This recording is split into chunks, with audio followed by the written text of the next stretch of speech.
cambiar acá el fondo. Ok, ahora sí. En ITEC somos corazón azul, chicos. A ver, marquen su corazoncito azul. Muy bien, chicos. Hoy estamos en nuestra clase número 2. Vamos a hablar sobre lo que es las causas del TDAH, como les dije anteriormente.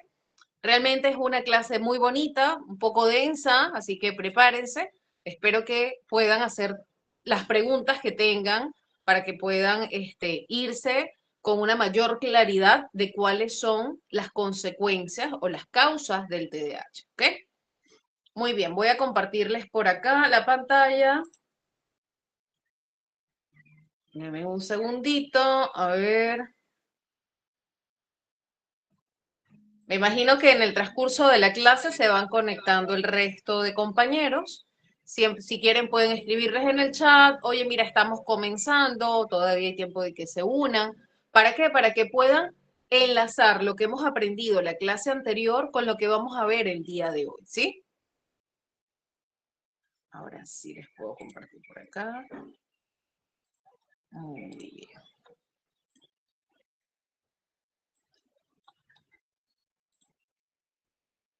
Ok, perfecto. Ven, muy bien. Chévere.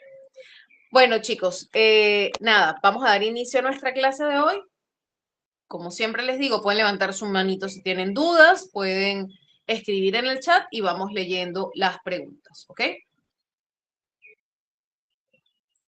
Ok, tenemos que tener en cuenta que el TDAH no es una causa única, ¿sí? Pero, sin embargo, este trastorno del neurodesarrollo cuenta con una causa que es la que tiene un mayor porcentaje de impacto para que se desencadene, para que se dé este tipo de trastornos y es la herencia. Cuando hablamos de la parte genética, hablamos de una alta heredabilidad, ¿ok? Entonces, aparte de la herencia, se suma un mosaico de factores genéticos, de factores ambientales. Como les dije en la clase anterior, si bien es un trastorno del neurodesarrollo y se aleja de lo ambiental, se aleja, más no es que no existe ninguna relación con algo ambiental. El entorno va a ser indispensable para que se aumente la sintomatología o incluso algunos factores que hoy vamos a conocer que también pueden influir para que se desencadene. Quizás tenemos una heredabilidad, una predisposición, pero los factores terminan también contribuyendo para que se dé este trastorno, ¿ok? Entonces, este mosaico de factores interactúan a lo largo del desarrollo y terminan dando forma a este fenotipo clínico que viene siendo el trastorno por déficit de atención e hiperactividad. Entonces, hablamos de lo que es una prevalencia, o sea, cuál es el porcentaje que encontramos dentro de la población general con un trastorno por déficit de atención e hiperactividad. En los niños, hablamos que cuando hablo de niños en edad escolar, hablo de niñas y niños, ¿ok? Femenino, masculino, entre un 5 y un 7% de la población general tiene un trastorno diagnosticado de TDAH. Por ahí que hay muchos que no tienen diagnóstico. Entonces, bueno, ustedes se imaginarán que son muchos más niños en realidad. Sin embargo, tenemos una media de entre el 5 y el 7% de personas diagnosticadas con TDAH. Si hablamos de un 5 o 7%, estamos hablando de un aprox de, si son 100 niños, ¿verdad? Estamos hablando de 5 niños, ¿verdad? No estoy mal. En matemáticas sí me ayudan. A ver, ¿cuántos niños serían? Si hablamos de 100 niños,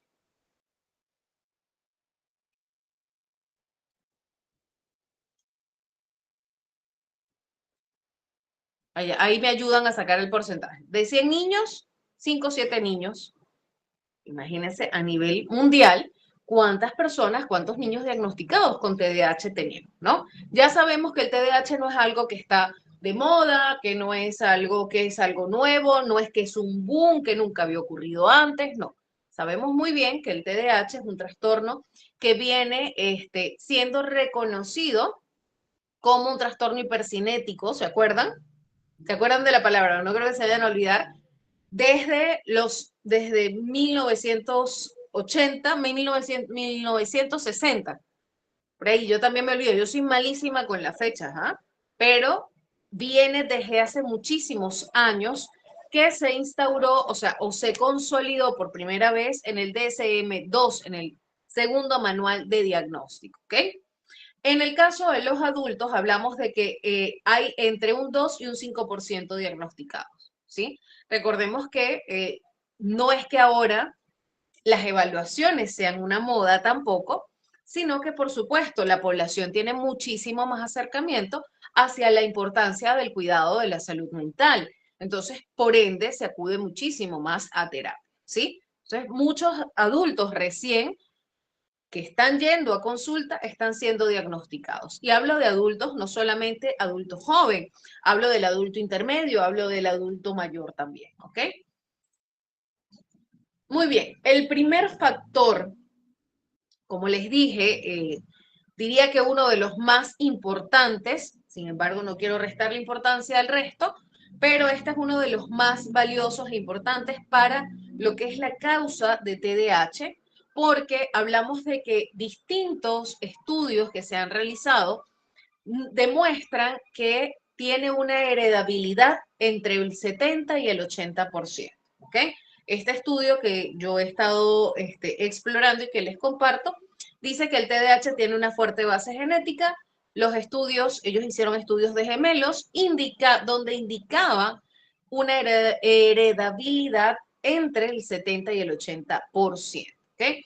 Hay algunos genes que han sido identificados como genes específicos que impactan dentro del funcionamiento y que hay una alteración dentro de estas funciones para que se asocie a lo que es el trastorno por déficit de atención e hiperactividad. Entonces, ellos han revisado lo que es la parte del DAT1, que es el transportador de dopamina, y el DRD4, que es el receptor de dopamina. Entonces, esto guarda mucho sentido con el tema de que por allí cambien de atención con frecuencia, haya sensación de desmotivación, como que no cualquier cosa los motive. Entonces, todo eso lo tenemos que tener en consideración, ¿sí? Ahora, tenemos estudios familiares. La probabilidad de que un niño tenga TDAH es mayor si uno de los padres o hermanos también tiene este trastorno. No es solamente que hay una heredabilidad directa de padre a padre, sino que si alguno de los hermanos desarrolló este trastorno, puede existir una predisposición, pese a que los papás no tengan el diagnóstico, ¿ok? Por allí hay una predisposición también. Ahora, lo más probable cuando estos hermanos puedan tener TDAH es que alguno de los papás también tenga un TDAH quizás no diagnosticado, ¿sí? Muy bien. Como les menciono, este estudio, el estudio de la revista Psiquiatría Molecular, ¿ok? Acá está en inglés, pero se las leo en español. Este estudio revisa la base genética del TDAH, destacando que la heredabilidad del TDAH es aproximadamente de un 74%. Sigue estando en el porcentaje que hemos hablado. Diversos estudios nos pueden arrojar 78, 74, 70, 80, pero no he visto estudios que yo, por lo menos, los estudios que he estado explorando y revisando, ninguno me arroja menos de 70, ¿ok? Ninguno me arroja menos de 70 y ninguno sobrepasa el 80%, pero ya un 80% es bastante, ¿ok? Entonces, el 74% identifica varios genes asociados con el TDAH, incluyendo genes relacionados con el sistema dopaminérgico, ¿ok? Y noradrenérgico. La investigación también sugiere que el TDAH es poligenético, ¿sí? Lo que significa que múltiples genes contribuyen al riesgo del trastorno. Es decir, ahorita no hay consolidado cuáles son todos los genes que intervienen dentro del trastorno, sin embargo, se considera que hay muchísimos genes que se ven alterados y afectados. Y si lo vemos bien, para que las funciones ejecutivas se disminuyan de tal manera, entonces definitivamente hay una relación genética, ¿ok? En el funcionamiento de lo que es la parte genética. Ok, chicos, ahora, ¿Será casualidad, si hablamos de la parte genética, y decimos que el trastorno, yo siempre hago esta pregunta, el trastorno pertenece a la clasificación de los trastornos del neurodesarrollo? ¿Podríamos realmente dejar este factor a un lado, el factor neurológico? ¿Podemos realmente dejar a un lado al neurólogo cuando directamente hablamos de que hay alteraciones en el funcionamiento cerebral? Nosotros sabemos que la atención es multidisciplinaria, ¿verdad? Eso lo hemos hablado desde la primera clase. Sin embargo, y esto le resta importancia al acompañamiento que genera el psicólogo, al diagnóstico del psicólogo, no. No, no, no. Nosotros entrenamos la conducta, ¿ok? Nosotros nos enfocamos en el trabajo conductual del niño, ¿sí? Y por supuesto en la preparación emocional, por supuesto en lo que es desarrollar habilidades para la vida. Practicamos con los chicos lo que es planeación, priorizaciones, trabajamos la psicoeducación con la familia, porque en este caso, cuando hablamos de TDAH, hablamos de que tenemos que involucrar a la familia, ¿ok? Entonces, no podemos dejar a un lado jamás la importancia que dentro de lo que es la evaluación y el seguimiento de este trastorno, la importancia que tiene el neurólogo, el rol que juega el neurólogo, tanto como el psicólogo. En algunos casos también necesitamos incluir psiquiatría, en otros al genetista, en otros al pediatra, en otros va a depender, incluso hasta podemos decir que a veces el conjunto de profesionales puede llegar a acompañarse hasta de un endocrino, ¿no? Pero eso ya lo deriva el médico dependiendo de ciertas características que pueda observar. No va a ser en todos los casos. No es que sí o sí, no. Lo que sí o sí de base tiene que estar es el psicólogo y el neurólogo, ¿ok? Posterior a ello, se deriva si es necesario a psiquiatría, si es necesario a otro especialista, ¿de acuerdo? Muy bien. El siguiente factor del cual vamos a conversar es sobre los factores neurológicos. Entonces, ¿qué pasa con el cerebro de una persona con TDAH? Tenemos áreas que están implicadas, que tienen disminución, que tienen funcionamientos desregulados, donde estas áreas, como lo es la corteza prefrontal, los ganglios basales, el cerebelo, juegan un rol importante en las funciones ejecutivas. Ya vamos a ver un poquito. En el caso de la corteza prefrontal, que es la que encontramos en esta área del cerebro, esta parte es vital, ¿ok? Esta parte del cerebro es vital. Bueno, todas las áreas son importantes, sin embargo, la corteza prefrontal específicamente es crucial para un funcionamiento adecuado, voy a redundar, de las funciones ejecutivas, como lo es la planificación, la toma de decisiones, el control de impulsos, ¿ok? Entonces, ¿qué sucede? En las personas que tienen TDAH, se ha demostrado a través de diversos estudios de imagen que la corteza prefrontal muestra menor actividad e incluso menor volumen. El tamaño de esta corteza suele tener un volumen menor comparado con las personas que no tienen el trastorno por déficit de atención e hiperactividad, ¿ok? Entonces, tenemos por otro lado los ganglios basales. Quiero agrandar, pero no sé si me permita. A ver. No, no me permite agrandar más. Bueno, esta partecita de acá, estos son los ganglios basales, esto que vemos acá. Acá, por esta parte de acá, están los ganglios basales, ¿ok?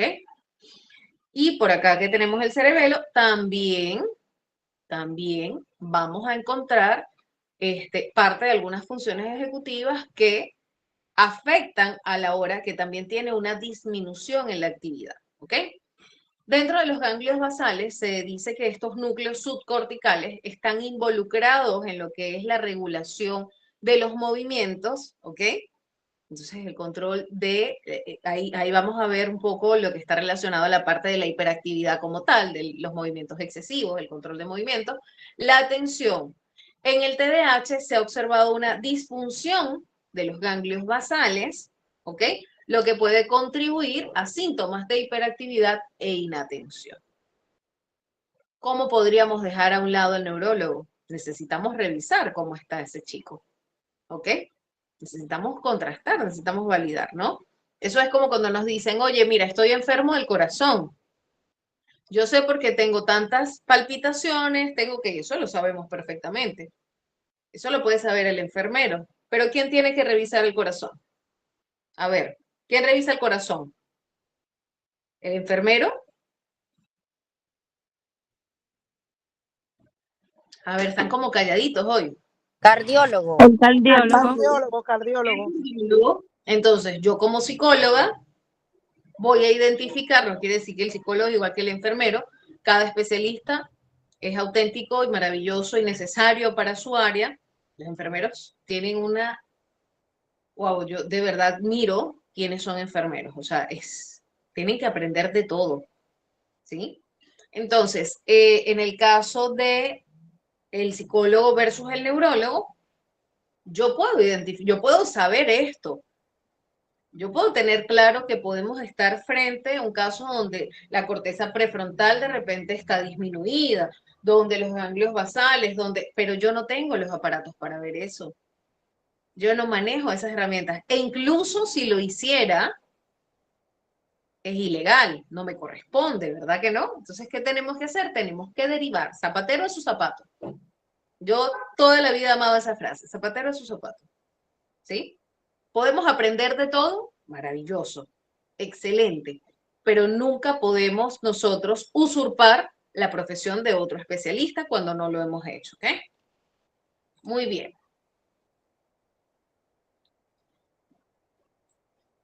Siempre me gusta hablar desde la ética, chicos, o sea, me gusta que ustedes se vayan, pero con esa mentalidad de, oye, no, ya va, espérate, esto es acá, ok, chévere, voy a esperar que el profesional me derive, pero también puedo preguntarle, oye, mira, ya tenemos tantas sesiones, quisiera saber si usted me va a remitir a neurología, si no lo va a hacer, si no lo va a hacer, cuál sería el motivo por el cual usted considera que no es necesario, ¿ok? Entonces ya ahí podemos nosotros ir comprendiendo. No nos convence, bueno, pero a mí me gustaría que sí lo evalúe el neurólogo por si acaso. Pues no, yo quiero ver, yo quiero estar segura. O no, ok, bueno, es válido, de repente el psicólogo tiene sus motivos y lo sustenta bastante bien, como por qué no lo deriva al niño, entonces ya. Por ejemplo, usted va a una sesión recién y, ay, no, no me lo derivó a neurología. Espérese, con calma, tiene que evaluar primero el psicólogo, ¿verdad? Una evaluación mínimo son 4 sesiones. Ok.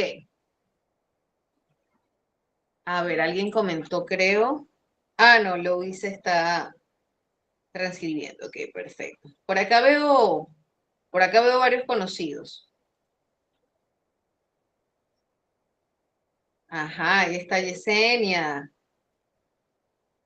¿Quién más está por acá? Vamos a ver rápidamente. A ver, a ver, a ver, a ver. Yo digo, vamos a ver rápidamente y después no. Creo que leí Carla. Sí, Luis. Por ahí te veo. Ok, dentro de los factores neurológicos, chicos, hay estudios de neuroimagen que han demostrado diferencias en el tamaño y la actividad de ciertas áreas cerebrales, como les dije anteriormente. ¿Por qué les coloco esto después de la imagen? Porque ya tenemos claro lo que es la parte visual de cómo más o menos está estructurado nuestro cerebro. Ya después me compro el cerebrito de Temo y se los explico por acá. Me falta eso. Arnold, ayúdame a recordarlo, porque tengo que pedirlo por Temo. Pero créanme que ayuda un montón, ¿ok? Muy bien. Entonces, estos estudios de neuroimagen nos han demostrado que hay diferencias en lo que es el tamaño y la actividad en ciertas áreas cerebrales en las personas que tienen TDAH. ¿Cuáles son esas áreas específicamente en las que se ha observado? La corteza prefrontal, los ganglios basales y el cerebelo, ¿ok? Tenemos también lo que es la parte de los neurotransmisores, donde tenemos un déficit en los sistemas dopaminérgicos y noradrenérgicos, donde la dopamina y la norepinefrina juegan roles cruciales en la regulación de la atención y del comportamiento, ¿ok? Que cuando hablamos de la dopamina, hablamos de una hormona de placer. Entonces, frecuentemente la persona con TDAH necesita estímulos constantes para no perder el interés, ¿ok? E incluso a veces, dependiendo también de las características del estilo de crianza, dependiendo del factor ambiental, pueden ser incluso más demandantes a la hora de esa necesidad y también, por supuesto, del nivel del TDAH. ¿Okay? Por otro lado, tenemos las funciones ejecutivas, que las conocimos la clase anterior. A ver, ¿quiénes me dicen algunas funciones ejecutivas? Vamos a repasar para que saquen 20 en el examen. Algunas funciones ejecutivas, ¿cuáles son? Puede levantar la mano y abrir su micro o escribirlo en el chat, no hay ningún problema.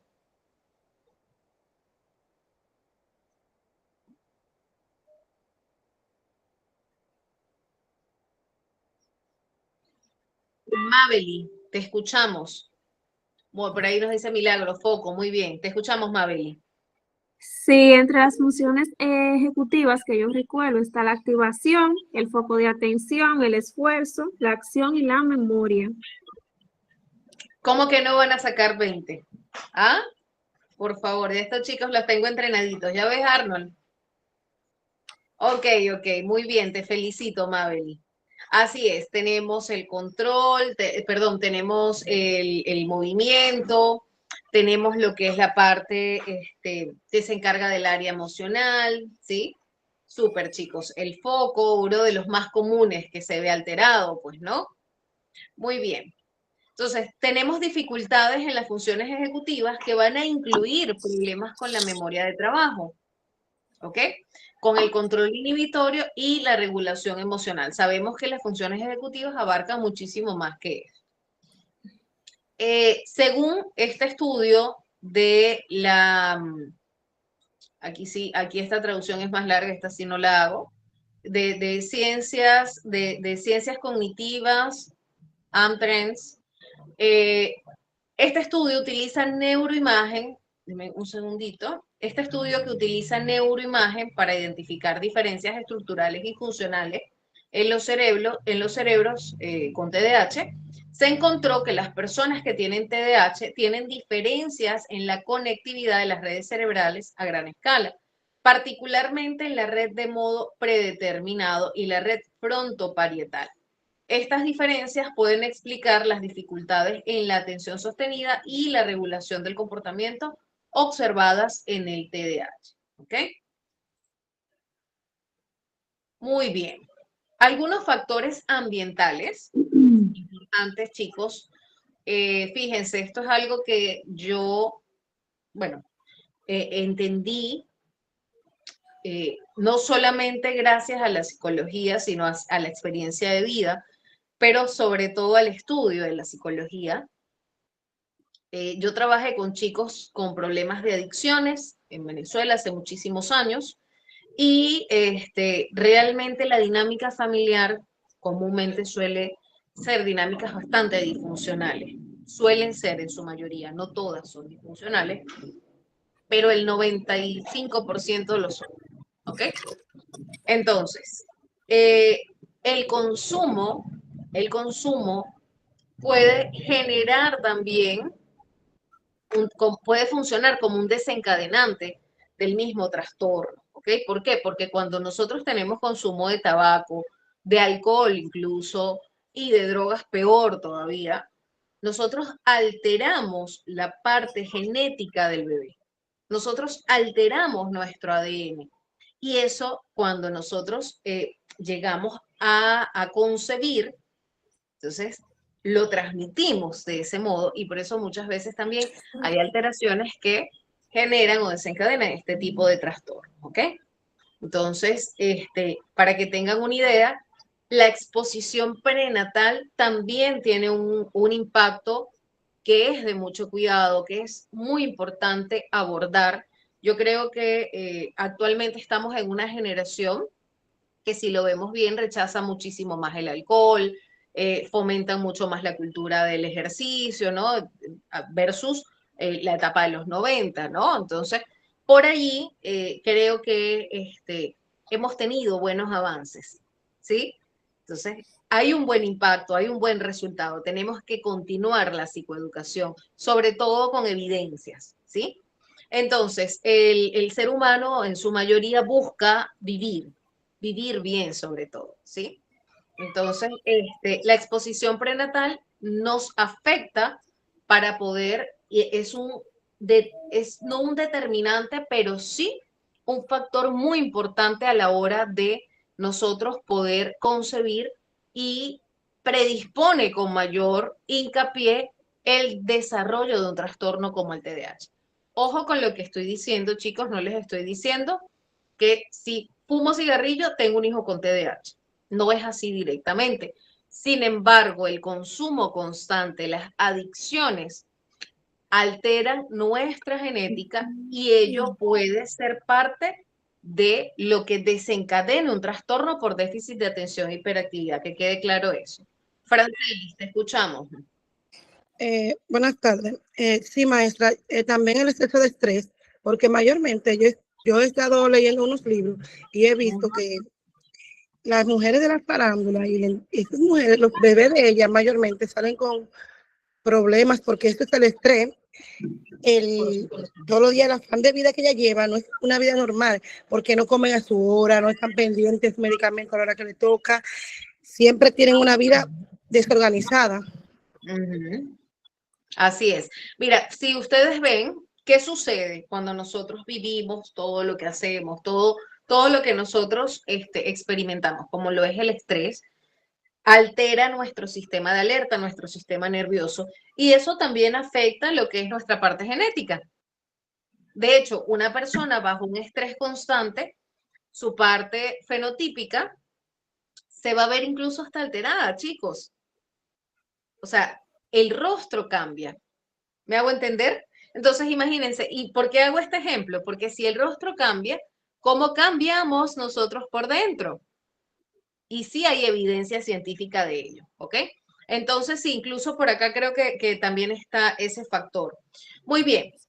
Entonces, nos queda clarísimo que lo que es consumo de tabaco, alcohol, drogas durante el embarazo está asociado a un mayor riesgo de TDAH en los niños, ¿ok? Mabel, ¿querías comentar algo?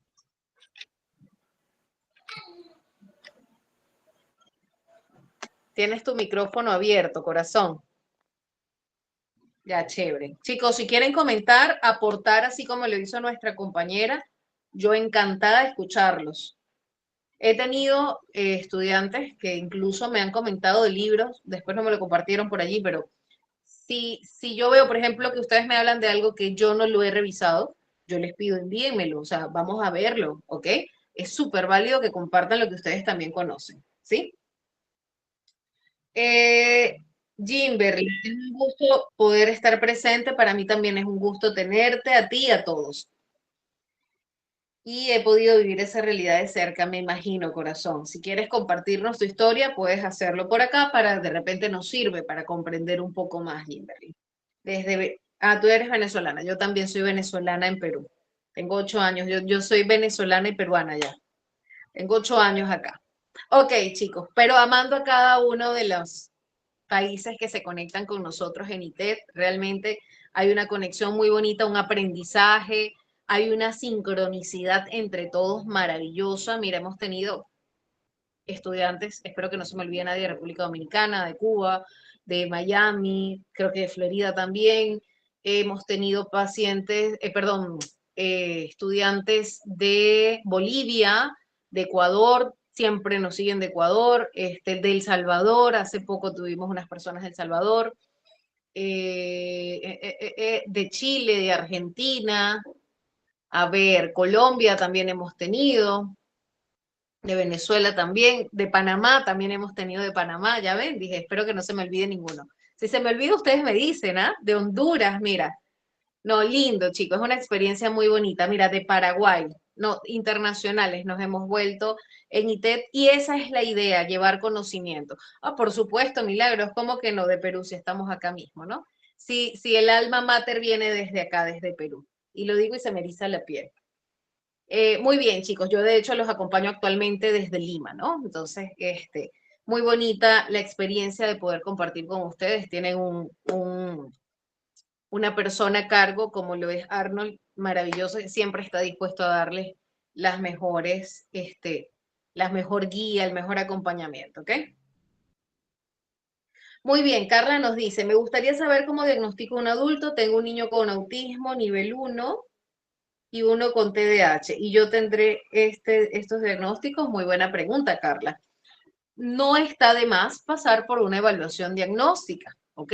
En ese caso, yo te recomiendo que puedas comenzar un proceso terapéutico y directamente ve con el psicólogo y dile, mira, yo tengo, así como me lo has dicho, tengo a mi hijo y yo quiero saber si yo también tengo el trastorno, ¿ok?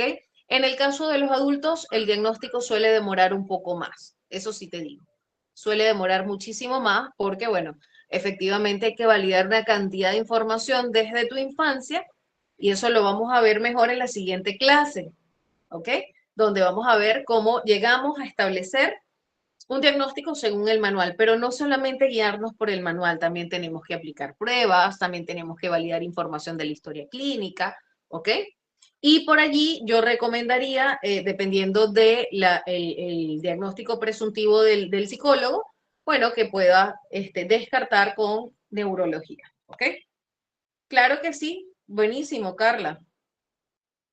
A ver, ¿el psicólogo puede diagnosticar el TDAH? Sí, Rosana, los psicólogos estamos facultados, incluso está en la ley del ejercicio del psicólogo, que nosotros estamos facultados para emitir diagnósticos y para hacer intervenciones a nivel conductual, emocional, ¿no? Y psicoeducativa. Lo que nosotros no podemos hacer, chicos, y vuelvo y se los repito, es medicar. Nosotros no estamos capacitados para medicar. Y estamos en la obligación, para que lo tengan ustedes claro, cuando hablamos de un trastorno o de una enfermedad mental como la esquizofrenia, tenemos que derivar, cuando estamos ante conductas suicidas, tenemos que derivar a psiquiatría, ¿ok? Eso no corresponde acá al TDAH, pero aunque no lo crean, no se aísla mucho porque también hay conductas de riesgo dentro del TDAH en algunos casos, ¿ok? Ok. Mi diagnóstico fue desde pequeña, pero no me llevaron a los profesionales adecuados. Actualmente he estudiado mi trastorno y regulado mi condición. Excelente, lo máximo que se puede en mi ambiente actual. Mi novio tiene autismo grado 1, ambos fuimos al psicólogo y fuimos diagnosticados con altas capacidades. Qué lindo. No me van a creer, pero yo, bueno, por algo estudié psicología, pero yo amo, se lo juro, a quien tiene trastorno y a quien no también. Es una cosa maravillosa, chicos, se los puedo garantizar, ¿ok? Deme un segundito.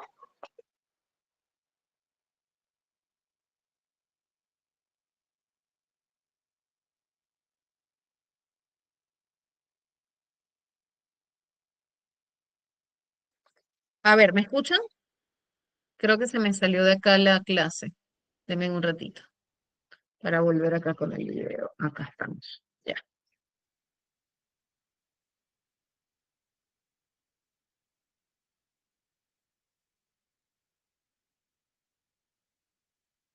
Perdón, estaba hablando con el micrófono cerrado. Acá, Kimberly, lo más importante no es cuándo te diagnosticaron. Acá, porque ya lo que no viviste en tu infancia, pues ya no se puede, ya no podemos ir allá, ¿no? Entonces, lo importante es cuán responsable tú te estás haciendo de tu realidad actualmente y de crear más herramientas para tener mayor calidad de vida, tanto tú como tu enamorado. Me parece genial, ¿ok? A ver, Sandra nos dice, doctora, si la madre es una persona sana, pero el padre sí consumió drogas o alcohol, etc., también influye. Recuerden que hay, o sea, hay una información genética que va directamente en los cromosomas, ¿ok? Entonces, también influye. No solamente lo, no, no, ambos. Ok, una persona puede, aprovechemos y hacemos una campaña antidrogas, antialcohol, anti todo. Una persona puede tener TDAH y a la vez el coeficiente intelectual, pues sí, uff, hay una cantidad. El TDAH no guarda relación con dificultades de aprendizaje, chicos. Hay personas que tienen TDAH y tienen una comorbilidad con un trastorno de aprendizaje, sí, sí las hay, ¿ok? Hay personas que no tienen un trastorno de aprendizaje, tienen TDAH y tienen dificultades educativas por el tema atencional, también las hay, ¿ok? Pero no tienen comorbilidad con trastorno de aprendizaje muchas veces, ¿sí? Sino que es una consecuencia de la parte atencional. Trabajamos en eso y se regulan las notas. Muchas veces pasa, ¿sí? Entonces, bueno, Pero Edgar, es súper común encontrar en las personas con TDAH coeficiente intelectual alto, ¿ok? Son personas, no todos, pero sí hay muchos que tienen altas capacidades, así como nuestra compañera nos compartía. Ok, ya sabemos, la exposición prenatal es uno de los factores ambientales que también tenemos que considerar, las complicaciones perinatales, como el bajo peso al nacer. A ver, no sé si ustedes cuando han ido al psicólogo le han preguntado, si yo quiero saber como adulta si tengo TDAH o no, tengo que pasar por todas esas preguntas. Entonces yo les recomiendo a quienes van a ir que empiecen a preguntarle a su mamá, si todavía vive, oye, mira, ¿tú te acuerdas cuánto pesaba yo al nacer? ¿Tienes mi tarjetita? ¿Tienes mi, que me han hecho recordar? Es importante siempre esa hojita de nacimiento, pasársela a nuestros hijos. Es información vital, ¿ok? Entonces, el bajo peso al nacer, los partos prematuros también, las complicaciones durante el parto también pueden aumentar ese riesgo para desarrollar un TDAH. A ver, Inés, sí, hablamos de que dentro de las funciones ejecutivas, una de ellas es la memoria, ¿sí? Entonces, hay una dificultad a la hora de memorizar, pero no porque tengamos un problema de memoria como tal, sino que es como que esa memoria inmediata, ¿qué pasa? Mi atención se dirige a diversas cosas, entonces no logro consolidar la información, pero por un tema más de hacia dónde va dirigida la atención, que está dispersa, segmentada. ¿Me hago entender? Nació 5 meses y 2 semanas. Eso es un factor que tienes allí, ¿ya ves? Entonces, por ahí cobra sentido el trastorno también. Una pregunta: ¿en qué situación es ideal derivar para el uso de medicamentos? Mira, normalmente se deriva cuando hablamos de que hay, por ejemplo, alucinaciones, cuando hablamos de que la persona tiene una depresión mayor, cuando hablamos de que, por ejemplo, ¿qué otra cosa? Ideación suicida o querer hacerle daño a otras personas, ¿no? En todos esos casos nosotros debemos derivar, ¿sí? Brotes psicóticos, todo eso tenemos que derivar. Incluso si estamos frente a conductas de un trastorno límite de personalidad, algunos trastornos requieren ese acompañamiento, ¿sí? Al evaluar a los niños preguntan de todo, tanto psicología como neurología. Sí, es que necesitamos tener toda la información, Carla. Si no, es igual a nada. Un diagnóstico sin información no es ético. Yo no puedo diagnosticar si no tengo clara la situación del niño, ¿ok? Muy bien, entonces, también algo importante en el ámbito o en el factor ambiental, chicos, y que a veces pasa desapercibido, pero hubo un tiempo donde fue un boom y donde se hizo conocer bastante este tema, era el tema de los grifos. Acá en Perú se le llama grifos, en Venezuela se le llama bombas, no sé cómo le dicen en algunos otros países, pero es las estaciones de servicio de gasoil, de gasolina, de petróleo o de gasolina, dependiendo de cómo le llamen en cada país, ¿no? En este caso, hablamos de que hay una alta exposición al plomo. No solamente en esos casos, hay otras empresas que también generan una alta exposición al plomo, y esa alta exposición al plomo y a otras toxinas en la infancia temprana, es decir, cuando están bebitos, puede estar también vinculado con un riesgo alto de TDAH, ¿ok? Sí, en Venezuela le llamamos bombas. En Yuberquis, ¿tú dónde estás? Así es, chicos. Pero acá lo más importante es que las toxinas, como el plomo y otras, también afectan a los niños, ¿sí? Yo no recomiendo vivir cerca de estaciones de servicio. Un niño con TDAH es impulsivo. Bueno, no todos los niños con TDAH tienen impulsividad. Eso lo vamos a ver en la siguiente clase. Puede agredir inconscientemente sin medir su fuerza. Ok. Ahí estaríamos hablando de agresividad. ¿Ok? Entonces, realmente les voy a dar la respuesta en la siguiente clase. ¿Se acuerdan que les pregunté en la clase anterior? ¿Los niños con TDAH son agresivos o no son agresivos? Eso lo vamos a ver en la siguiente clase. Atreverse a través de las informaciones se tiene un diagnóstico más claro. Sí, por supuesto. De la información y la aplicación de pruebas. Ah, mira, también le dicen bombas en República Dominicana. Chévere. Chévere, chévere, chévere. En Venezuela también. No, los míos son amorosos. Sí, no, es que no tiene que ver con que sean o no sean amorosos o que sean agresivos o no. Pero lo que vamos a conocer es si realmente es parte de la persona con TDAH, si es propio del trastorno la agresividad o no. Eso lo vamos a ver en la siguiente clase.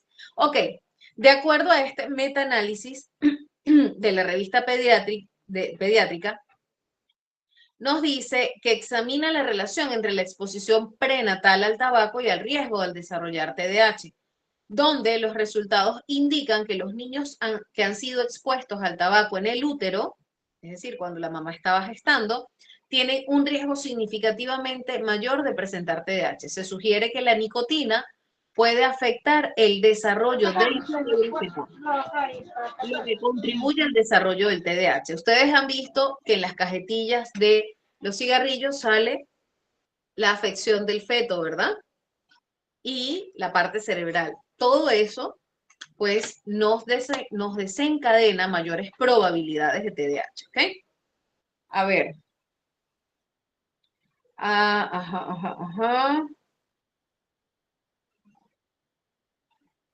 Fíjate, Kimberly, más allá de cada individuo, a veces va a depender de algunas circunstancias del factor psicosocial, ¿ok? Una característica del TDAH es la procrastinación, así se ve. Se ve como procrastinación, ¿ok? El tema de la desmotivación no es que siempre esté desmotivada, es que va a depender del entorno. Para que un TDAH esté o no motivado va a depender mucho del entorno, ¿ok? Claro que sí, Silvia. Puedes abrir tu micrófono. Te escuchamos para continuar con los factores psicosociales. Buenas tardes, profesora, y todos que estamos en la sala. Doctora, muy interesante los temas, que bueno, es mi primera clase recién, porque la primera clase no pude entrar, estoy en la segunda clase. Ok. Y me parece muy interesante, ¿no?, la exposición que usted está haciendo. Lo que quería compartir era una experiencia porque tengo un niño bueno, va a tener ya 12 años. Ok. El año pasado, en el colegio, por eso yo decía, ¿no?, los profesores creo que no estamos o no están para dar un diagnóstico, o lo pueden decir al azar de que este niño tiene TDAH. Eso es lo que pasó con mi niño. Un día la profesora me llama y me dice que mi niño posiblemente tenga TDAH. Y yo ni sabía, bueno, sí tenía más o menos referencia, ¿no?, de que era TDAH, ¿no?, como concepto, pero nunca lo he vivido de repente con algún familiar o algún niño, no lo he visto. Y cuando me dijo que posiblemente mi hijo tenga TDAH, que le lleve al psicólogo, que le haga ver, y le pregunté, ¿no?, ¿por qué usted, no, le podría decir que mi niño tiene TDAH? O sea, ¿cuál le motivó a que me lo diga eso? Y me dice que era por los comportamientos que mi niño tenía, que era muy hiperactivo, de que hacía mucha bulla, de que no estaba quieto, de que... O sea, varias cosas que también a mí como que me llamó la atención. Yo decía, qué raro, ¿no? Pero anteriormente con otras profesoras nunca me habían dicho así. Entonces, resulta que también eso lo había dicho a mi niño. Y mi niño viene prácticamente como con una depresión, porque mamá, tengo TDAH, y TDAH es una enfermedad. Mi profesora me ha dicho que tengo TDAH, que no quiero ir al colegio porque pienso que soy diferente a todos, porque la profesora me mira diferente, me tiene más atención, me tiene un poco más de cuidado, como que me miran todos mis compañeritos, porque la profesora le había dicho que posiblemente él tenga TDAH. Y yo decía, es una enfermedad que será, como que también me asustó, y me puse a averiguar, incluso me puse a estudiar, o sea, cuáles eran los comportamientos, todas estas actividades, ¿no? y entendí de que creo que no es la manera de dar esa información a nuestros niños, ¿no? Creo que, como usted dijo, la única persona o el único profesional quien está encargado de dar estos diagnósticos, de repente es un psicólogo o el mismo especialista que está de repente especializado en estos temas, ¿no? Creo que cada profesional tenemos que, o sea, como dicen, ¿no? Cada quien con sus zapatos. Si tú eres docente, creo que no hay manera de decirlo de repente a un niño, o no hay manera en la forma como me lo ha transmitido a mí como madre. Me sentí mal, me sentí, angustiada porque dije, Dios mío, ¿cómo una profesora me puede decir eso sin haberlo visto a mi niño, sin haber estudiado a mi hijo? Entonces, lamentablemente tuve que sacarlo de ese colegio porque mi hijo se sintió mal, no quiso ir al colegio y me costó casi 2, 3 meses hacerle entender de que eso no tenía nada que ver, que no era una enfermedad, ¿no? Y me hizo recordar justamente este tema, mi niño, por eso quería compartirlo con ustedes, de que creo que hay formas y maneras y momentos para poder conversar con estas personas que de repente tengan estos trastornos, porque a veces uno no desconocemos y puede hacer que nos choque, nos dé de repente depresión, ansiedad, porque la mayoría lo vemos como una enfermedad, como una discapacidad, y yo creo que eso no debe ser así, ¿no? Eso le quería compartir, maestra, con usted, y esperemos que estos temas se den más, ¿no? Para poder aprender, porque es muy cortos son los días que nos capacitan. A mí me gustaría que esta capacitación o estos temas siempre se dé todo el año, para poder así también sensibilizar a los demás personas, a los profesionales, de que no es una enfermedad, de repente no es algo que nos va a dañar, ¿no? Creo que tiene su grado, lo que usted está explicando, poco a poco lo estoy entendiendo. Buenísimo. Así es. Fíjate, muy importante, varios puntos acá. Primero, el docente no debe diagnosticar. No debe menos hablar con el niño sobre eso, ¿ok? Debe comunicarse con el papá, llevar las conductas observadas sin etiqueta, ¿no? Para que el papá pueda llevar al niño a un especialista, pueda ser evaluado, y de allí el especialista también tener un acercamiento con el colegio, porque necesitamos que todos trabajemos en conjunto en esos casos. Ahora, muy importante también, por allí preguntaban, bueno, que el niño lo sepa o no lo sepa. El niño tiene todo el derecho de saber qué está pasando, por qué no se puede concentrar, porque incluso los niños con TDAH llegan a preguntar, pero es que yo intento concentrarme y bueno, pero no puedo y la profesora no lo entiende. Entonces tenemos que capacitar a los docentes, tenemos que informar al niño, tenemos que capacitar al niño, tiene que llevar su tratamiento psicológico, ¿ok? No es solamente que ella tome la medicina y ya se acabó. No, también debe llevar su tratamiento psicológico. Entonces, es muy importante que no desliguemos como que el problema es el niño. O sea, el TDAH no es un problema, ¿sí? Es un funcionamiento diferente, ¿ok? No es una enfermedad. Si bien es cierto, el que tiene TDAH va a tener TDAH toda su vida, pero va a desarrollar herramientas así como todo ser humano desarrolla herramientas, ¿ok? Muy bien. Lamento, bueno, que a veces por desconocimiento o por a veces querer ayudar un poco más o más rápido, muchas veces algunas personas pues cometen este tipo de errores. Vamos a asumir que ha sido de la mejor manera, con la mejor intención. Sin embargo, yo siempre digo, o sea, esos temas se tocan con los papás. En la última clase, en la penúltima clase, vamos a aprender un poquito de cómo comunicar este tipo de situaciones que observamos, sobre todo para quienes son docentes, ¿ok? Ok, bueno, mira, en realidad Inés, con el acompañamiento psicológico, yo creo que se puede preparar al niño para que pueda conocer qué pasa con él y pueda entender cómo funciona él, porque un niño, o sea, que sabe cómo funciona, una persona que sabe cómo funciona puede regularse mejor, ¿ok? Le prestó atención por su comportamiento diferente a los demás y quiso ayudar al diagnóstico. Sí, no creo que haya sido con mala intención, sin embargo, estuvo mal mal manejada la situación, ¿ok? Se debe hablar con la psicóloga del centro educativo, eso es lo ideal, así es idónea, y la psicóloga citar a los papás. Supongamos que no hay psicóloga en el centro educativo, que eso no debería existir en el 2026, pero existe, chicos, créanme que existe. En realidad todas las empresas, todos los colegios deberían tener psicólogo, todos los centros de salud deberían tener psicólogo 24/7 también, pero bueno, no, no funciona así, bueno, por lo menos no en Latinoamérica, que yo conozca, no funciona así. No sé, si ustedes conocen un lugar donde funciona así, oye, díganme para irme a vivir allá. Sería la gloria.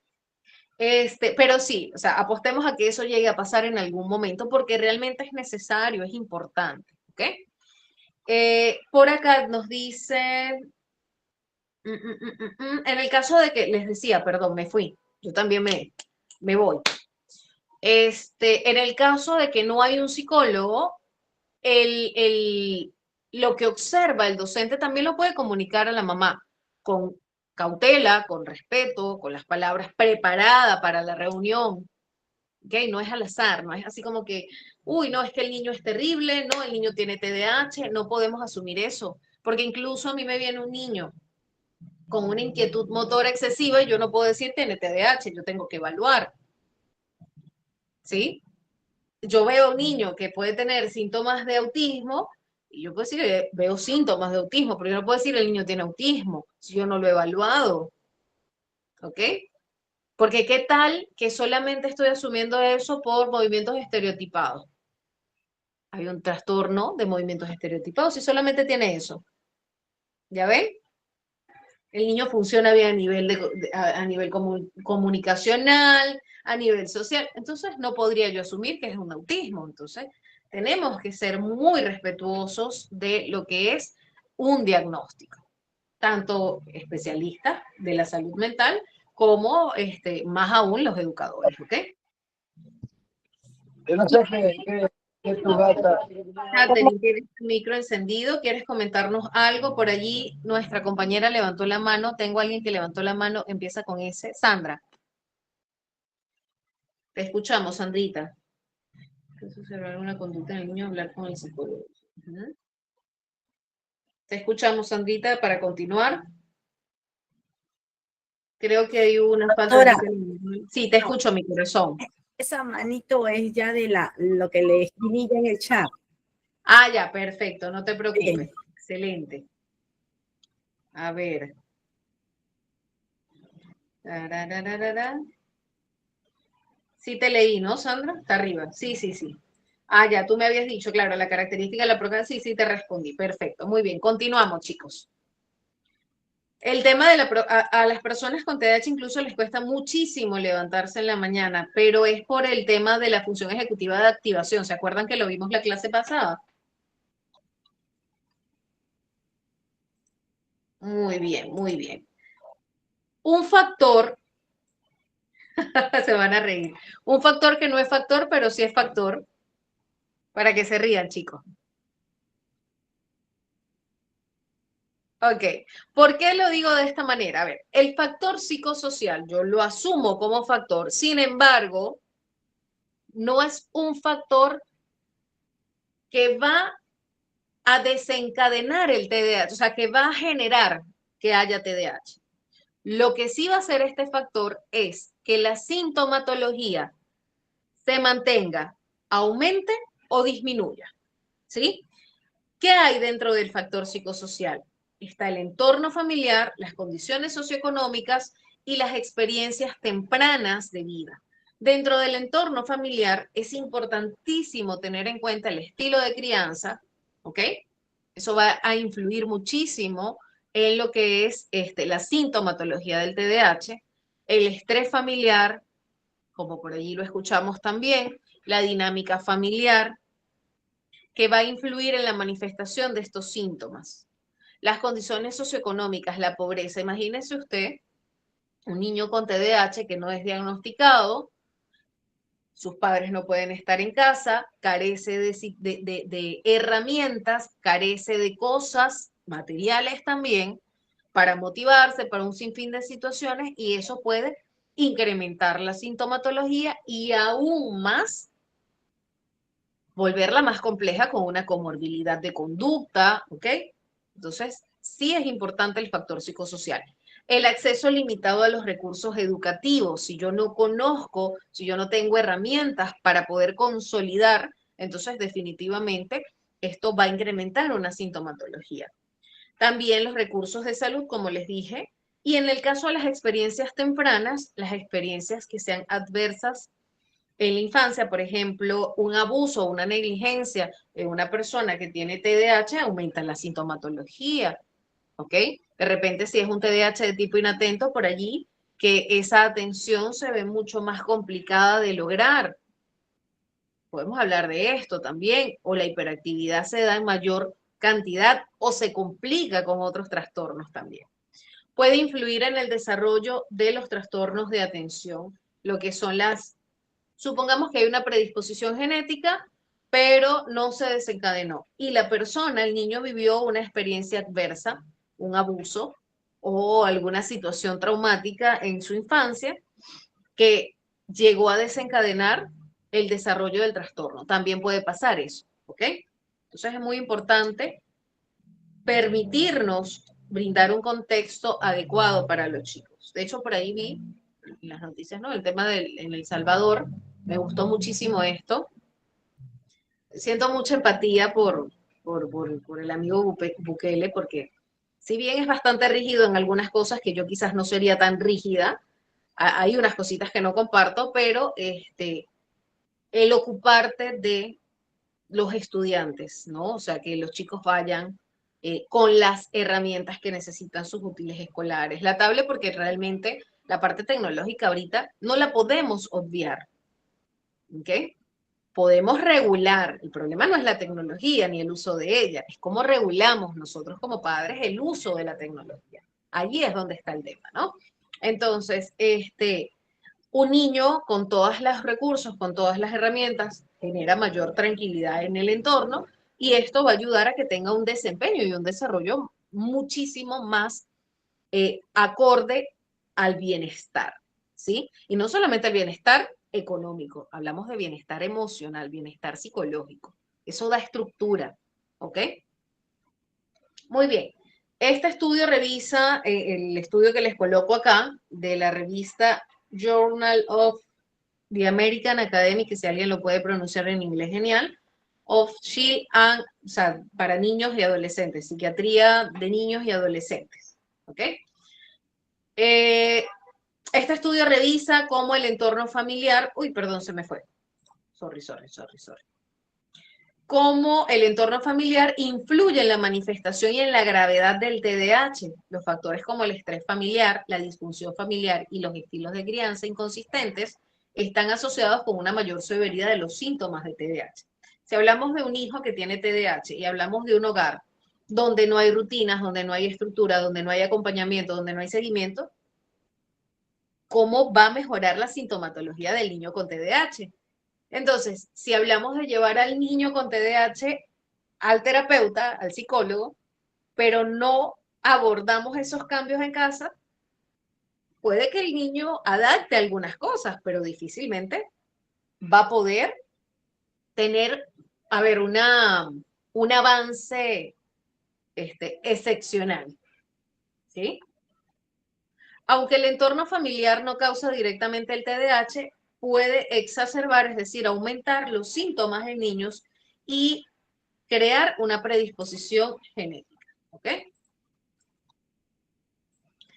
De acuerdo, y Dania, levantaste tu manito. Termino esta lámina y te escucho, ¿sí? Muy bien. De acuerdo a la interacción gen-ambiente, según la revista de neurociencia, este estudio del 2017 revisó la interacción entre factores genéticos y ambientales en el desarrollo del TDAH, donde sugiere que ciertos factores ambientales como el estrés prenatal, que lo mencionó una compañera anteriormente, y la exposición a toxinas pueden interactuar como predisposiciones genéticas para aumentar el riesgo del trastorno por déficit de atención e hiperactividad. La investigación subraya la importancia de considerar tanto los factores genéticos como los ambientales en la etiología del TDAH. ¿Ok? Entonces es allí donde yo le hago hincapié a ustedes, no solo en el ambiental, sino también en el psicosocial. ¿Ok? Muy bien. Como conclusión, estos estudios recientes refuerzan la comprensión del TDAH que como trastornos complejos con una etiología multifactorial. Eso apréndanselo de memoria. El TDAH es multifactorial y su atención es multidisciplinaria. ¿Por qué es multifactorial? Porque hay diversos factores que, digamos, se encuentran para poder generar el desarrollo del TDAH. ¿Y por qué es multidisciplinaria? Porque se tiene que atender a través de diversas corrientes. No corrientes, hablo de repente del educador, no, pero tienen que influir y tienen que intervenir diversos especialistas, ¿ok? Muy bien, son trastornos con una etiología multifactorial. La combinación de factores genéticos, neurológicos, ambientales y psicosociales contribuyen a su desarrollo y manifestación. Esta perspectiva integral es crucial para mejorar el diagnóstico, el tratamiento y el manejo del TDAH. Ahora sí, Dania, te escuchamos. Buenas noches, maestra. Buenas noches. No, yo quería aportar algo sobre la chica que estaba hablando anteriormente, de que la maestra le diagnosticó al niño TDAH. Es como usted dice, fue una información mal manejada, porque los maestros no estamos para diagnosticar ningún niño. Yo trabajo en una escuela y cuando yo noto algún comportamiento que yo veo que no es un comportamiento adecuado en cualquiera de los estudiantes, pues yo me acerco a la psicóloga del centro, tomo el nombre del niño y voy discretamente donde ella y le explico y le digo, mira, porque por favor le dé seguimiento a ese estudiante que noté un comportamiento que no es adecuado en él. Y así lo manejamos en el centro. Pero en Así es. verdad, es como usted dice, la maestra no lo hizo con mala intención. No, no Ella creo que lo haya hecho con sí, intención. sí, es así. Es así. Así es, mi vida hermosa. Muchas veces no lo hacen con mala intención. Por eso, o sea, siempre reitero, aparte de la labor, aparte de eso, la labor que hace el docente, ¿no? No es fácil a veces para ellos, Sí, sobre todo en cuando no realidad tienen sí. claro, ¿no? Entonces, no estuvo bien, o sea, eso sí lo tenemos que dejar claro, Sí, no es adecuado utilizar ese término, pero pueden ser experiencias que ayuden a que mejoremos incluso la manera en la que nos comunicamos. Yo siempre he claro que trabajado en los sí. colegios con el tema del lenguaje positivo. Algunos me odian por el lenguaje positivo, pero bueno, es necesario. ¿Sí? Y cuando hablo de lenguaje positivo, chicos, no les digo que sean perfectos. No, yo por lo general no busco esa perfección. Sería incluso insalubre hablar de una perfección, ¿no? Entonces tenemos que tener matices. No podemos pretender que las personas se pierdan en la búsqueda de la perfección, pero sí tenemos que ser muy respetuosos, muy éticos a la hora de comunicar, sobre todo cuando somos educadores, y yo creo que en todo ámbito profesional, ¿ok? Gracias por compartir eso. Y sí, bueno, no se puede negar que hay muchísimos docentes que se preocupan enormemente por sus estudiantes. Así es, cada uno es un mundo. Muy bien, chicos. Muy bien, muy bien. Ok, voy a compartirles un poquito de este video, creo que sí nos va a dar tiempo. Vamos a ver, para proyectárselos, denme un segundito que no sé qué es. A veces la computadora me marea. Por Antes ello, de ver el video, cuéntenme, ¿todos claros?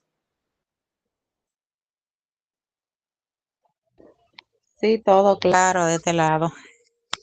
Perfecto.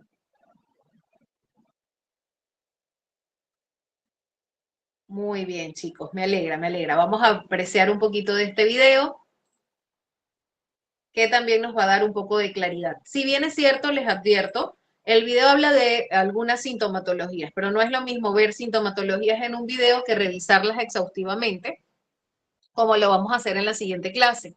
Así que no crean que por escuchar acá en el video una que otra sintomatología, una que otra recomendación, ya nos saltamos las clases. No, es importante y sobre todo porque ustedes van a dar un examen. Pero más que por el examen, chicos, es porque yo sé que después que ustedes salgan de acá, cuando ustedes vean conductas, va a ser inevitable que ustedes no digan, oye, mira, esta es la conducta de la que hablamos, ¿ok? Pero siempre con responsabilidad, ¿sí? A ver, vamos a ver que este comentario está bueno antes de ver el video. Inés nos dice, mi opinión es que ante una condición así y los padres ausentes, se debe derivar sí o sí a pedir su informe psicológico y que lleve su tratamiento y así poner más énfasis y apoyo. Mira, es que de hecho, Inés, una vez que se le solicita al papá que vaya a un acompañamiento psicológico, se debe pedir, el informe debemos remitir, o sea, el docente, que en realidad debe ser el psicólogo educativo, pero bueno, supongamos que no hay, el docente pide la atención psicológica, la intervención psicológica, los papás llevan al niño y deben llevar un resultado. Ese resultado debe ir acompañado de algunas recomendaciones para el colegio, ¿ok? Entonces, para los que son docentes, cuando ustedes le pidan a los papás un seguimiento psicológico, díganle, me gustaría, no me des el informe completo, pero pídele a tu psicólogo, o sea, porque hay papás que son un poquito más cerrados, pídele al psicólogo que me envíe recomendaciones educativas para yo saber cómo manejar, aun cuando no tenga usted un diagnóstico. ¿Ok?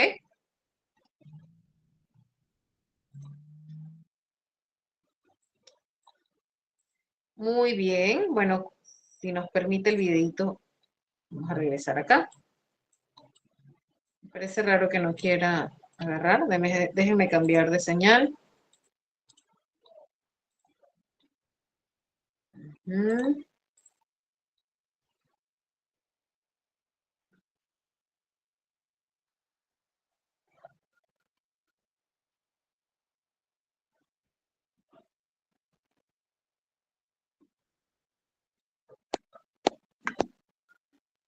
Ya. A ver, a ver.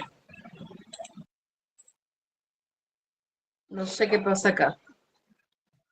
Deme un segundito. A ver.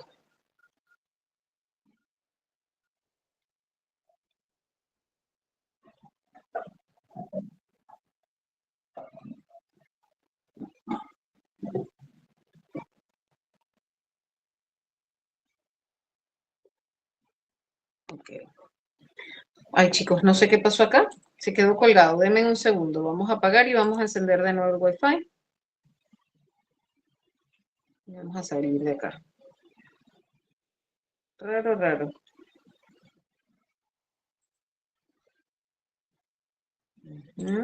Ahora creo que sí. Por ello, el TDAH no se trata de personas que se distraen por cualquier cosa, sino más bien de un déficit en las funciones ejecutivas del cerebro. Oye, ¿puedes volver a repetir eso que dijiste? Ay, cerebro, es como la quinta vez que te distraes. ¡Ay! Créeme que estoy haciendo mi mayor esfuerzo, pero siento que hay algo en mí que funciona de forma diferente y por eso me cuesta enfocarme. Está bien, ¿desde dónde dejaste de entender? Desde que nací. ¿Es en serio? Bueno, vamos entonces al origen de todo esto, aunque en realidad aún no se sabe con exactitud cuáles son las causas del TDAH. Pero tal parece, hay dos aspectos que desempeñan un papel importante en su desarrollo. Uno es el desequilibrio en los neurotransmisores del cerebro, en especial de la dopamina. Y recordemos que la dopamina está implicada en la regulación del estado de ánimo, en la motivación, en la atención y también regula el sistema de recompensa del cerebro. Y el segundo aspecto tiene que ver con ciertos cambios en la estructura cerebral, en especial en la corteza prefrontal, una región muy importante para el funcionamiento de las funciones ejecutivas del cerebro. Por ello, si juntamos el desequilibrio en los neurotransmisores y los cambios estructurales del cerebro que afectan a sus funciones ejecutivas, junto con ciertos factores genéticos y quizás también ambientales, podríamos tener como resultado el cerebro de alguien con TDAH. No entiendo. ¿Qué no entiendes? ¿Por qué solo tiene 6 pelos? Ay, no, cerebro. Disculpa, no le hagas caso. Bueno, entonces, estos síntomas se pueden clasificar en síntomas relacionados con la regulación de la atención y síntomas relacionados con la hiperactividad y la impulsividad. Así, hay personas en quienes predominan los síntomas relacionados con la atención. Este sería el TDAH de tipo inatento. Hay quienes tienen una predominancia de los síntomas de hiperactividad e impulsividad. Este sería el TDAH de tipo hiperactivo impulsivo. siento hambre. Bueno, comeremos cuando ella deje de hablar. Pero ¿cuándo dejará de hacerlo? Mejor sonrío y fijo que sí escucho para no extender más esto. Pero, si sus 6 cabellos están al frente, ¿atrás estará calva? Y por ello es que les cuesta tanto sostener la atención. Disculpa, me volví a distraer. Está bien, volveré a explicar. ¿Por qué le dijiste? Ahora esto se va a alargar más. Y me aburro. Es que necesitamos entender esto, cerebro. Bueno, estaba explicando algunos de los síntomas más usuales, pero vamos a explicarlo con dibujitos para que el cerebro no se aburra tanto. De que pueden tener problemas con la impulsividad Voy a emocional. ir voy a irles pasando, ¿no? Porque en realidad me interesa es como que vean o entiendan a través de una parte animada, más o menos cómo se da esto de distraerse, ¿no? O sea, sobre todo no quiero que se enfoquen en el contenido porque el contenido lo estamos revisando, ¿ya? Ante situaciones estresantes, que tengan baja tolerancia a la frustración o que experimenten cambios de humor significativos. Otra función afectada es la atención sostenida, de ahí la dificultad para mantener la concentración en tareas que no sean tan interesantes para ellos o que requieran de una atención prolongada. Me aburro. Te aburres cada 10 minutos. También están los problemas para planificar, secuenciar, organizar, priorizar y gestionar el tiempo. Esto no es tan fácil para mí. Y esto también explicaría el por qué es tan frecuente la procrastinación. Esto es muy difícil. Hagámoslo después. Recordemos que si el cerebro se enfrenta a una tarea que no le estimula lo suficiente, retirará su atención, lo cual a menudo lleva a la persona a posponer o abandonar la tarea, porque, por lo general, las personas con TDAH necesitan de estímulos intensos, novedosos o gratificantes para mantener la atención o motivación sobre una tarea o actividad, pero de nuevo, si dichos estímulos pierden su novedad o su intensidad, la atención y la motivación volverán a decaer, razón por la cual también es usual que las personas con TDAH tengan tantas ideas o inicien tantos proyectos, pero no continúen con la mayoría, a veces con ninguno. Ya no me emocionas tanto como antes. Tú ya no me motivas lo suficiente. Hace tiempo que perdí el interés en ti, y a ti ni te recordaba. Y este último punto puede explicar la otra cara del TDAH, el hiperfoco, que se trata de una concentración intensa y prolongada en alguna actividad o tema de interés que resulte altamente estimulante o gratificante para el cerebro hasta tal punto que bloquea lo que sucede en su entorno y quizá también pierda la noción del tiempo. Por ello, cuando la persona está en este estado de hiperfoco, le es difícil pasar este enfoque a otra tarea o responsabilidad. Así entonces, el TDAH no se trata de tener problemas para prestar atención, sino más bien de la dificultad para regular dicha atención. Y con esto podríamos finalizar el tema de los síntomas. Entonces ya nos podemos ir. No. ¿Y si mejor nos distraemos viendo memes hasta que ella termine de hablar? Pero quiero seguir escuchando. Conocidos los síntomas, ahora podemos tener una visión un poco más amplia del TDAH. Ya vimos sus posibles causas y el cómo sus síntomas van llevando a la persona a utilizar ciertas estrategias que no son funcionales, como lo es posponer o evitar una tarea o abandonar algún proyecto. Esto va creando un historial de bajo rendimiento académico o laboral, de problemas en sus relaciones sociales o de otras adversidades, lo cual va lastimando el autoconcepto y la autoestima. Puedes escuchar música sin letra en caso de que te ayude a concentrarte y si los pensamientos te empujan luego evalúa sus posibles soluciones y a cada solución descríbele sus posibles consecuencias, de tal forma que cuando un desastre. Y también aquellos pensamientos que puedan estar reforzando las estrategias que buscamos modificar. Como aún tengo tiempo, pospondré mi tarea para los últimos días. Cuestiona la utilidad de dichos pensamientos y adopta alternativas más funcionales. No somos un desastre, tampoco somos un fracaso. Solo no teníamos las herramientas adecuadas para hacer las cosas. Utilizaré otra serie de estrategias para cultivar mis objetivos. Recuerda que todo lo visto aquí requiere de práctica y paciencia. A medida que vayas aprendiendo a organizarte, comenzarás a disponer de tiempo libre que podrás ocupar con otras actividades gratificantes para ti, lo cual te ayudará a mejorar tu estado de ánimo y con ello a cultivar la motivación. Pues acepto que eso de las recompensas me parece algo muy útil. Eso es bueno. ¿Y qué otras cosas te parecieron útiles? ¿Habían más cosas? Me lo imaginaba. ¿Puedes volver a repetir todo desde el principio de forma resumida y a la vez detallada pero sin explicaciones? No. Cerebro, yo tomé apuntes porque sabía que te ibas a distraer en estos temas. Ay, pero qué humano tan agradable eres. Ten una recompensa. Gracias. Sí, ¿Y ahora qué haces? me emocionó por todas las recompensas que me darás cada que completemos un objetivo. Ah, eso. Probablemente solo te felicite y ya. ¿Es en serio? Sí, porque ahora que lo pienso, nunca he reconocido lo que hemos logrado. Ah, qué reflexión tan emotiva. Pero quiero algo más. Bueno, un capítulo de tu drama coreano favorito por cada objetivo completado. Lo tomo. Ok, muy bien. Deme un segundito. A ver. Volvemos acá.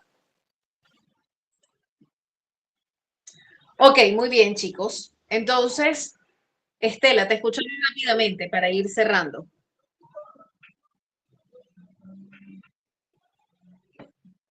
Estela, ¿puedes abrir tu micro?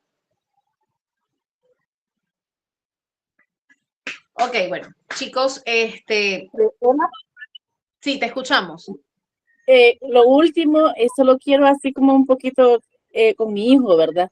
Yo un día me dicen, el niño no hizo nada en la clase, en la terapia, entonces vine y hablé con él, como le gusta ir a comer a Wendy, entonces le dije, mira, si usted no me vuelve a sacar una estrellita, usted no vuelve a ir a comer a Wendy. Y este domingo no vamos a ir a comer a Wendy. Y el siguiente lunes, él me sacó una estrellita. Y ahora saca estrellitas sí o sí y se porta muy bien, hace todo. O sea, tuve como que decirle no. Y yo sé que en el fondo él me comprende muy bien porque muchas cosas él me las comprende. Tiene un reloj interno que le digo, Eduardo José, mañana hay que madrugar porque vamos a ir a tal lado, tienes que levantarte a las 4 de la mañana o tienes que levantarte a las 5 y se levanta a esa hora sin necesidad de alarma. Imagínate. Wow. Sí. Wow, Gracias. Wow. Muy bien, Estela. Sí, las recompensas ayudan mucho. Por supuesto, yo siempre cuando hablamos de recompensas, me gusta recomendarles que las utilicen con mucha cautela y que disminuyan progresivamente el tema de las recompensas, ¿ok? Que no sea, o sea, siempre la recompensa. Al principio, cuando están chicos, es más frecuente, luego la vamos alargando para que ellos puedan adaptarse también a generar una propia motivación, ¿ok? Muy bien, pero sí, de hecho que funciona mucho el tema de las recompensas con los niños, luego vamos a ver un poco más a profundidad esto. Espero que les haya gustado la clase, chicos, realmente es una clase para mí muy bonita, para poder comprender un poco mejor la sintomatología, que yo sé, siempre sé que cuando comienzan el curso quieren ver sintomatología y la vamos a ver en la siguiente clase, ¿ok? Así que ya se viene nuestra clase esperada el día sábado, nos vemos a las 6 de la tarde, ¿sí? Allí vamos a estar conectaditos, vamos a dedicarnos, también es una clase bastante densa, pero tratemos de comentar para que la clase sea mucho más bonita, más fluida y para que nos vayamos súper claros, ¿ok?